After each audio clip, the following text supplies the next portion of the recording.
Howdy, partners, and welcome back to the Wild West Digest. I'm Scott, and we are midway through June on the range. I mean, not exactly, but we're pretty damn close. And I thought I would hop on here and talk to you about the second book I've read for the month, which is this one right here, The Deputy Sheriff of Commanche County by Edgar Rice Burroughs. I'm not sure how many of you have read this already.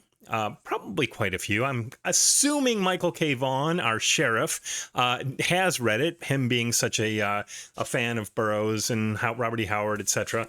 But it was certainly my first time reading this novel, and I had a load of fun with it. Yeah, let's go through it a little bit. I've got some notes, so apologies if my eyes dance around the screen a little bit, but I'll try not to make it that obvious. Anyway, the Deputy Sheriff of Commanche County was written, as I said, by Edgar Rice Burroughs. It was published in 1940, originally serialized over 3 months in the pages of Thrilling Adventures, a pulp magazine. It was then published as a hardcover by Edgar Rice Burroughs, Inc., which is Edgar Rice Burroughs' original holding company, in September of that same year. So that was quite a quick turnaround from the pages of a pulp to the newsstands or to the shelves of bookshops. And it was illustrated by John Coleman Burroughs, Edgar Rice Burroughs' son. He did the cover of the original edition as well as the interior art. Now, the edition I read, of course, is the Ace edition with the Frank Frazetta cover art, but it does still have the interior illustrations by John Coleman Burroughs, and hopefully you can see that fairly well. Yeah, there you go. So, yeah, he did the illustrations on the interior, and it looks great. Little side note, Edgar Rice Burroughs, Inc. Is located in Tarzan, California. Wonder where that name came from. Yes, it is. It's based on Tarzan. And they're about 15 miles west of me. I've never been there before. I'm sure I've passed the building on the street. I think it's set back a little ways. And you can get, I think they offer tours or open house once in a while. But additionally, they are always at the Vintage Paperback Collectors Show every year. And if you watched my video about that a couple months ago, I shot some footage of their rather large booth, so you can see some of their stuff there. So, yeah, so that's a little bit of the backstory on this. And also, I wanted to mention, too, you will notice at the cover of this book, Commanche is spelled with 2 M's. It's the same on the Charter paperback edition, 2 M's, but the original edition that Edgar Rice Burroughs, Inc. published spells it correctly. And in the interior, it's spelled with 1 M as well. So I do not know the backstory of how this happened. I don't know if it was a rights thing, a deliberate misspelling for some reason, or if it was just a complete F-up on the part of the person who put the cover together for this book and possibly for the Charter publication as well. So it is Commanche with 1 M, but it's Commanche with 2 M's on the cover of the paperbacks. You got me. All right, so let's talk a little bit about the book. I'm going to try to avoid too many spoilers because I do think it's a fun one. I think it's worth a read. It's not earth-shattering. It's not going to change the world, but it's pulpy goodness. It's pulpy Western goodness, and I think you'd enjoy it if you gave it a shot. So the novel opens up in Commanche County, New Mexico. I don't think there's a real Commanche County, New Mexico, but you might want to look into that. Anyway, and there is an individual named Ole Gunderstrom, who is brutally murdered, and he's shot in the head. And there's a bit of misdirection from the outset, which implicates a character named Buck Mason as being responsible for the murder. Now, Buck then goes missing, and we don't really know much about Buck. It's just he gets mentioned, and he disappears from sight. We jump ahead a little bit, and we are now in Porico County, Arizona, at the TF Ranch. And there, a new character has arrived via train from back east named Bruce Marvel. We'll say Marvel. Bruce Marvel. And he is very much a greenhorn, tenderfoot, initially mocked mercilessly by the ranch hands because he wears like a polo shirt and goofy riding pants that are referred to as panties by some of the characters. I can only assume there's sort of those riding pants with that sort of bow out. I don't know what they're called. I'm not a horse guy. And they don't expect much from this guy. They can see he's a fish out of water, and it's probably going to be just hilarious to watch him fail. They don't expect him to be able to ride a horse, shoot a gun, whatever. Over the next almost 2/3 of the book, we experience a whole host of characters at this ranch and how they interact with this character of Bruce Marvel. And we learn a little bit about them, bits and pieces. But what we really notice is that Bruce, who is effectively our protagonist, exhibits some pretty strange behaviors while he's at the ranch. Number one, he informs them all that he has a lucky horse tooth. I know it's weird. But he loses it at one point, and he asks to go and get another one.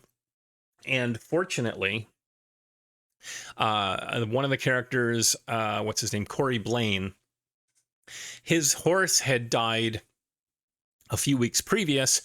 And so he's led out. Bruce is led out to the corpse of this dead horse in the desert, which is being fed on by buzzards. And he examines it, and then they go on their merry way. So that's one weird thing. Second weird thing is at one point Bruce asks Corey if he can try shooting Corey's gun. Corey allows him to do that. But Bruce accidentally shoots the gun off, and shoots his bedding. Bruce then recovers the bullet and says he was going to pocket it as a souvenir of his, I guess, incompetence. And then the third weird thing that happens is at one point, Bruce and the gang are gathered around a campfire.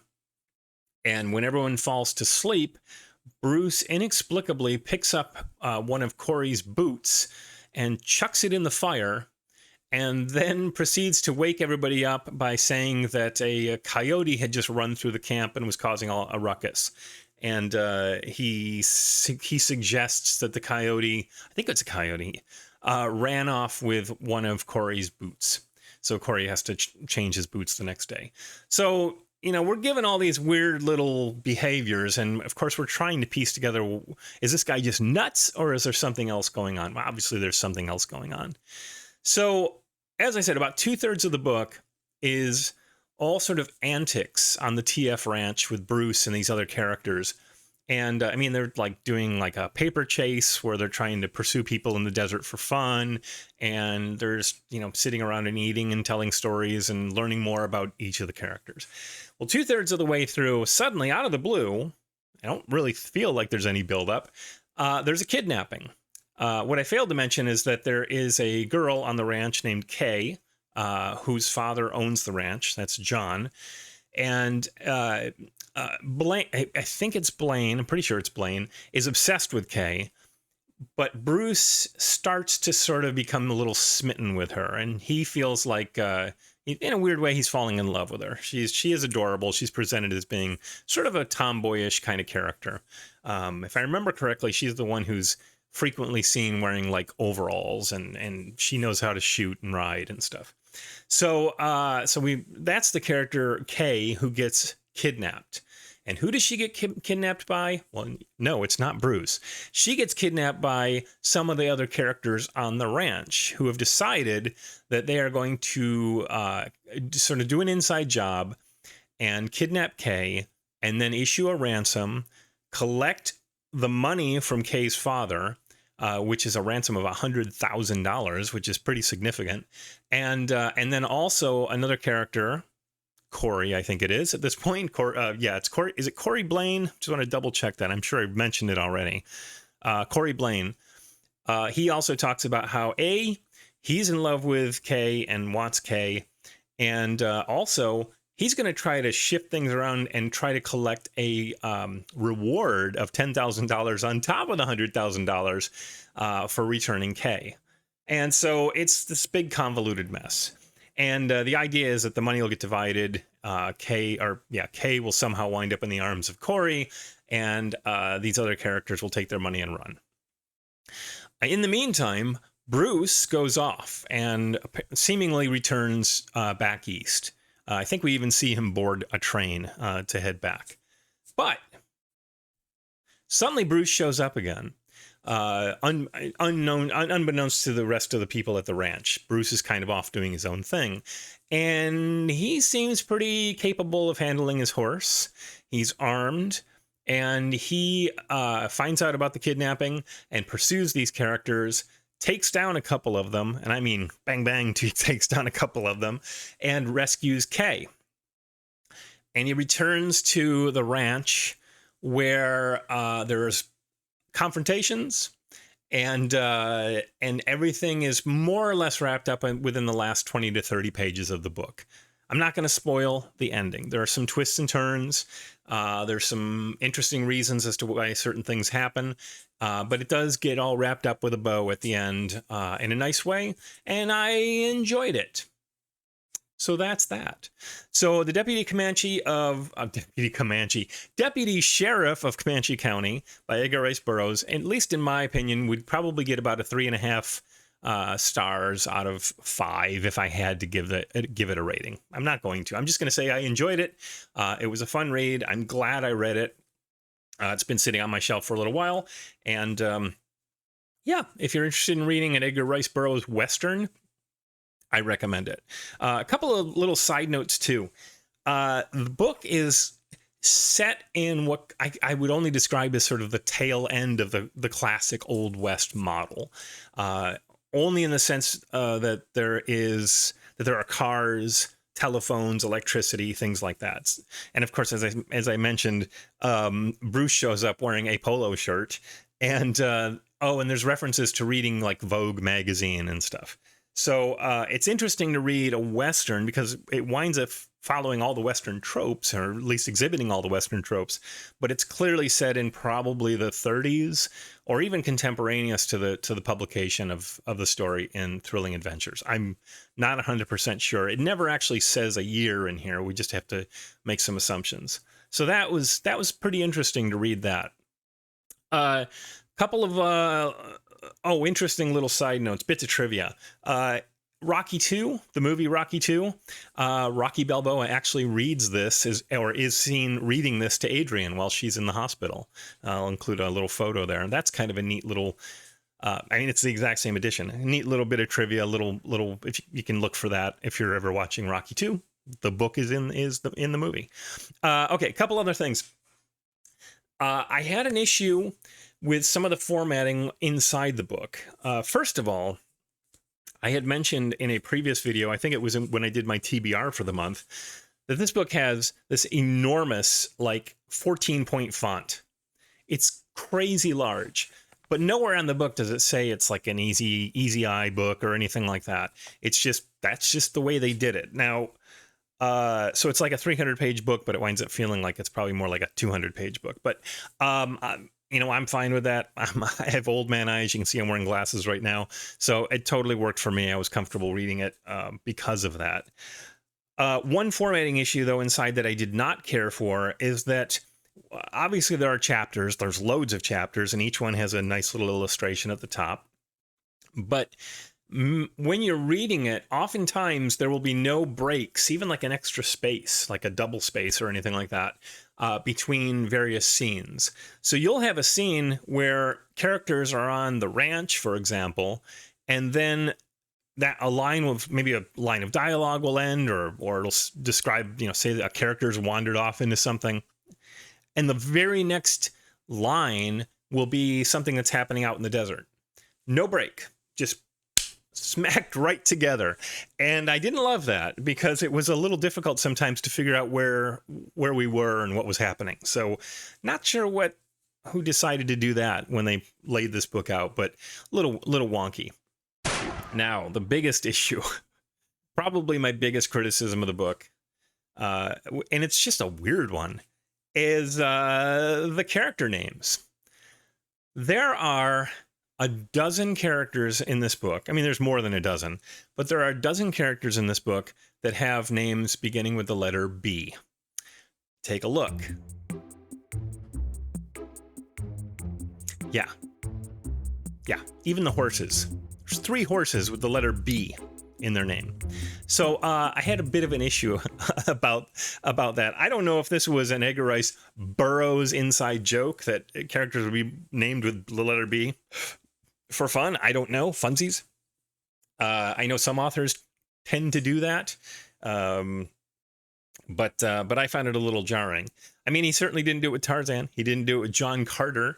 So, but I mean, it is Barsoom, so who knows? Maybe he just was fixated on the letter B. But I thought that was just a little strange, a little odd, and sometimes it did get a little confusing when you were referring to multiple characters with B's in their name, or names that started with the letter B, all within a sentence or two of each other, and it just made me want to chuck the book, but I didn't. I stuck through it. It was, it's a bit of weirdness, but I survived it. Anyway, that's about it in regards to the Deputy Sheriff of Commanche County. I enjoyed it. I recommend it. I think you might like it as well. Now, I am currently reading The Whistler. This is a nice little shorty pocket from the 50s. By author E.B. Mann. I will be sure to tell you all about that one when I'm done with it. And then I originally had this plan to roll into reading Donovan by Elmer Kelton, but I'm not 100% sure if I'm going to do that because it's possible I might read, I don't know, something else that's come into my collection in recent days. We shall see. We shall see. Anyway, that is it for my little micro review of the Deputy Sheriff of Commanche County. I hope you enjoyed it. There's a lot more June on the Range content coming up. I'm still promising all sorts of fun little side jaunts. I've got that role-playing game one coming up soon, so keep your eyes out for that. But until then, thank you so much for watching. Keep reading, keep riding on the range, and I will see you very, very soon for the next video. Take care, everyone. You're watching June on the Range on KTWD 6, Chilocco, Colorado.